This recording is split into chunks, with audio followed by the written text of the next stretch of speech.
ದಲಿತ CM ಆಗ್ತಾರೆ ಅನ್ನೋ ಪ್ರಶ್ನೆಯೇ ಉದ್ಭವಿಸಲ್ಲ. ಶ್ರೀರಂಗಪಟ್ಟಣದಲ್ಲಿ ಸಚಿವ ಸತೀಶ್ ಜಾರಕಿಹೊಳಿ ಹೇಳಿಕೆಯನ್ನು ಕೊಟ್ಟಿದ್ದಾರೆ.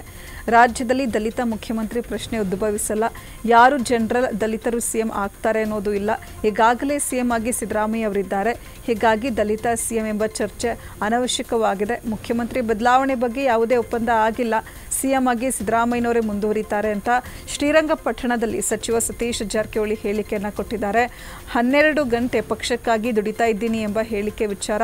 ಪಕ್ಷಕ್ಕಾಗಿ ದುಡಿತಾ ಇರುವ ನನ್ನನ್ನು ಪಕ್ಷ ಗುರುತಿಸಬೇಕು. ಯಾರೋ ಕೆಲಸ ಮಾಡಿದ್ದವರು ಮುಂದೆ ಬರ್ತಾರೆ, ಕೆಲಸ ಮಾಡುವವರು ಪಕ್ಷದಲ್ಲಿ ಹಿಂದೆ ಉಳಿತಾ ಇದ್ದಾರೆ. ಸಾಮಾನ್ಯ ಕಾರ್ಯಕರ್ತರನ್ನ ಗುರುತಿಸಬೇಕು ಅಂತ ಹಾಗೆ ಹೇಳಿದ್ದೆ ಅಷ್ಟೇ ಅಂತೇಳಿ ಶ್ರೀರಂಗಪಟ್ಟಣದಲ್ಲಿ ಸಚಿವ ಸತೀಶ್ ಜಾರಕಿಹೊಳಿ ಹೇಳಿಕೆಯನ್ನು ಕೊಟ್ಟಿದ್ದಾರೆ.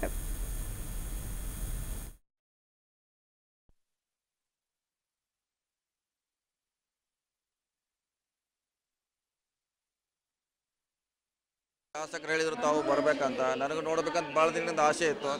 ಇವತ್ತು ಬಂದಿದ್ದೇವೆ.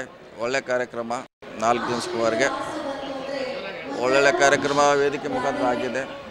ಇಂಥ ಕಾರ್ಯಕ್ರಮ ಎಲ್ಲ ತಾಲೂಕಲ್ಲಿ ಆಗಬೇಕು.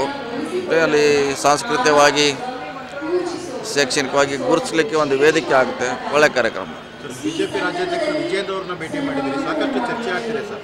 ಏನು ಚರ್ಚೆ ಮಾಡೋಂಥದ್ದು ಏನೋ ಇಲ್ಲವೇ ಇಲ್ಲ, ಅದ್ರಾಗ ಏನೂ ಇಲ್ಲ, ಚರ್ಚೆ ಮಾಡೋಂಥದ್ದು ಇಲ್ಲ ಸರ್. ವಿಪಕ್ಷ ನಾಯಕರನ್ನ ಭೇಟಿ ಮಾಡಿದ್ರು, ಅದು ಬೆಟರ್. ಅವ್ರ ಕೆಲಸ ಇತ್ತು, ಅವ್ರ ಕಾನ್ಸ್ಟಿಟ್ಯೂನ್ಸಿಗೆ ಸಂಬಂಧಪಟ್ಟದ ಕೆಲಸ ಇತ್ತು, ಅದಕ್ಕಾಗಿ ಬಂದರು ಸರ್. ಈಗ ಬೆಳಗಾವಿಯಿಂದ ಹಿಡಿದು ರಾಜ್ಯಾದ್ಯಂತ ಮುಂದಿನ ಸಿಎಂ ಸತೀಶ್ ಜಾರಕಿಹೊಳಿ ಅವರನ್ನು ಕೂಗಿದ್ದಾರೆ. ಅದು ಇಲ್ಲ ಹೇಳಿ ಬೆಳಗ್ಗೆ ಎದ್ದು ಎಲ್ಲನೂ ಸ್ಪಷ್ಟೀಕರಣ ಕೊಟ್ಟಿದ್ದೀವಿ ಸರ್. ಮತ್ತೊಂದು ಕಡೆ 4-5 ದಿನಗಳಿಂದ ಕೈಗೊಂಡ್ರೆ ನೀವು ದಲಿತ ನಾಯಕರುಗಳನ್ನು ಭೇಟಿಯಾಗಿರುವಂಥದ್ದು, ಅವರು ನಿಮ್ಮನ್ನ ಭೇಟಿಯಾಗಿರುವಂಥದ್ದು, ಮಾತುಕತೆ ನಡೆಸಿರುವಂಥದ್ದು, ಇದು ರಾಜ್ಯದಲ್ಲಿ ಒಂದು ಮೆಸೇಜ್ ಪಾಸ್ ಆಗ್ತಾ ಇದೆ. ದಲಿತ ಸಿಎಂ ಆಗ್ತಾರೆ ಅನ್ನುವಂಥದ್ದು ಆಶಾಭಾವನೆ ಇಟ್ಕೊಳ್ತಾ ಇದ್ದಾರೆ. ಏನು ಹೇಳ್ತೀರಿ? ಇಲ್ಲ, ದಲಿತರದು ಮುಖ್ಯಮಂತ್ರಿ ಮಾಡುವಂಥ ಪ್ರಶ್ನೆ ಉದ್ಭವಿಸ್ತಲ್ಲ. ಈಗ ಯಾವ ಜನರಲ್ಲೂ ಇಲ್ಲ, ದಲಿತರು ಇಲ್ಲ, ಬೇರೆ ಯಾರೂ ಇಲ್ಲ. ಈಗಾಗಲೇ ಸಿದ್ದರಾಮಯ್ಯ ಅವರು ಇದ್ದಾರೆ, ಅದು ಇದ್ದಾಗ ಅದ್ರ ಬಗ್ಗೆ ಚರ್ಚೆ ಅನಾವಶ್ಯಕ. ಇದ್ದೇ ಇರ್ತಾರೆ, ಸಿಎಂ ಆಗಿ ಮುಂದುವರಿತಾರೆ, ಇರ್ತಾರೆ.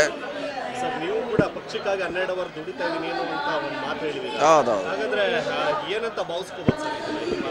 ಭಾವಿಸ್ಕೋಬೇಕಂದ್ರೆ ದುಡಿತಾರ್ದು ಗುರುಸ್ಬೇಕು ಪಕ್ಷ. ಅವ್ರನ್ನ ಯಾರೋ ಕೆಲಸ ಮಾಡಿದಾರು ಮುಂದೆ ಬರ್ತಾರೆ, ಈ ಕೆಲಸ ಮಾಡೋರು ಹಿಂದುಳಿತಾರೆ.